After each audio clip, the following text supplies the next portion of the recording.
They loved it. Nine members of Congress, I suppose. I don't know. All full circle.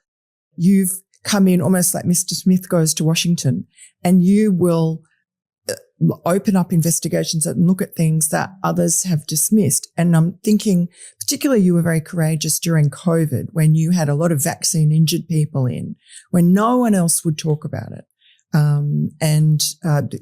through the COVID vaccine. And I think you've still kept in touch with them. What have you discovered about the COVID-19 mRNA, what's it called? Anyway, whatever it is. Oh, mRNA. mRNA vaccine. Well, I knew it in 2020 before it ever got its emergency use authorization because I was, first of all, nothing in our response to COVID made sense to me at all from the beginning. It's like, first of all, why don't we have an Operation Warp Speed on treatment? Let's treat this stuff, right? Why are they sabotaging things like hydroxychloroquine? Then, finally ivermectin. It's like, none of this made sense. All the shutdowns, the masking, all that. Just none of it made sense. What's going on here? But because of that, I was in early contact with Dr. Michael Yeadon, who worked for Pfizer for 30 years, retired as senior vice president of R&D. His background's in toxicology. And so in those discussions, first of all, he was beside himself when he found out about this mRNA injection. He said, Ron, there's a long list of things we don't put in injectables because they're toxic to the body. So here, I'm finding my colleagues are actually going to design a genetic therapy that's going to turn the human cell into a manufacturing site for something that's toxic to it. So the spike protein. Yeah. So when that happens, what is the body's response? It attacks it.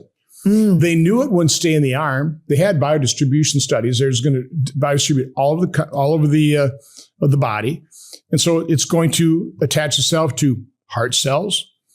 And when the body attacks heart, that's inflammation, that's myocarditis. There was no way I was ever going to get that injection. So you never got it? No, there was no way I was going to. Now, again, everybody's pushing it.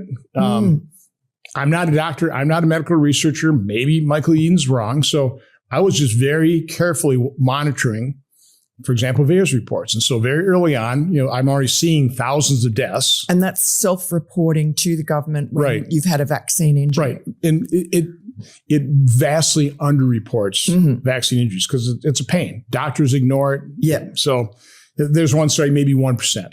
So we're already up to a few thousand deaths on VAERS in April of 2021.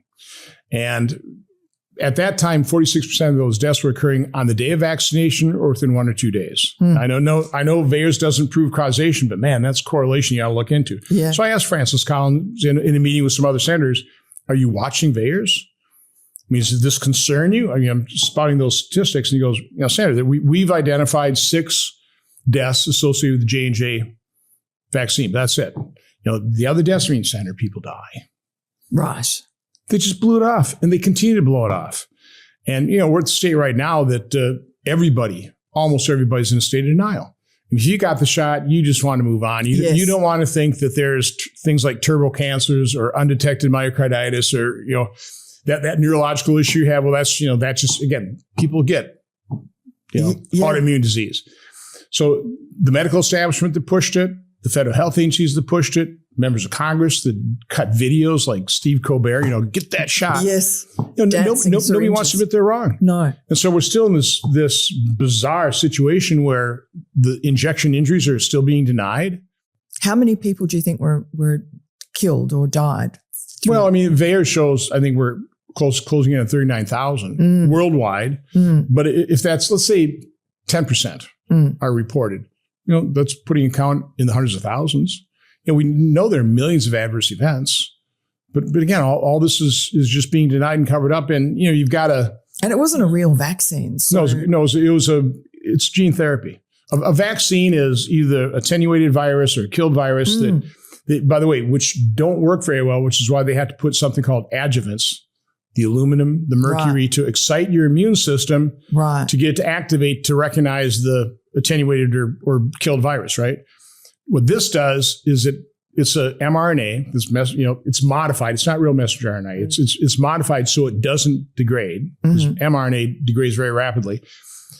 Put into a lipid nanoparticle, which is designed to permeate difficult to permeate barriers like the blood-brain. They knew it would never stay in the arm, and they lied to us. Right. So it biodistributes all over the body. The lipid nanoparticle also then allows the mRNA to enter the cell, enters the cell, hijacks the cellular structure, and causes the cell to express the spike protein, which then the body attacks as something foreign to it. And is the Dr. Frankenstein here, is that Francis Collins, head of NIH, or is it his understudy, Anthony Fauci? Well, I think they're all, criminally liable on this, but it's, I would say it's primarily Fauci. He had with people like, henchmen like Rick Bright and Tom Shimokuro and all these people covered it up. But there was a panel at the Milken Institute, I think October 2019, where he had Rick Bright and Anthony Fauci, and they're bemoaning the fact that we don't have a universal vaccination campaign. Right. I mean, again, vaccines have become a religion. Okay, right. I understand the appeal, but it's become like religious zeal of pushing vaccines. So they wanted a universal vaccination program. Flu season just wasn't cutting it. People, first of all, the flu vaccine doesn't work that well. Right. Okay, so they finally said it's probably going to take a pandemic. Well, by God, they got their pandemic about 3 months later, and they were so just almost a maniacal pursuit of, first of all, remdesivir is the treatment, which got removed from a Ebola trial because it was killing off the subjects faster than just Ebola. Nurses refer to remdesivir as run, death is near. Right. Because it knocks out the kid. This is still being, the WHO recommends against its use. Which is run by the Chinese. And we're still using it. Yeah. It's still the standard of care. What is it about our medical establishment? They are so unbelievably blind where they don't listen to the frontline nurses. No, we've got our medical establishment is really broken. You've got a big problem because you've got a large percentage of Americans that no longer trust their doctors. Yes. And they don't trust that distrust is legitimate. I hate to say that because, doctors, they saved my daughter with a serious congenital heart defect, open heart surgery at the age of 8 months. So I have a reverence for doctors and nurses.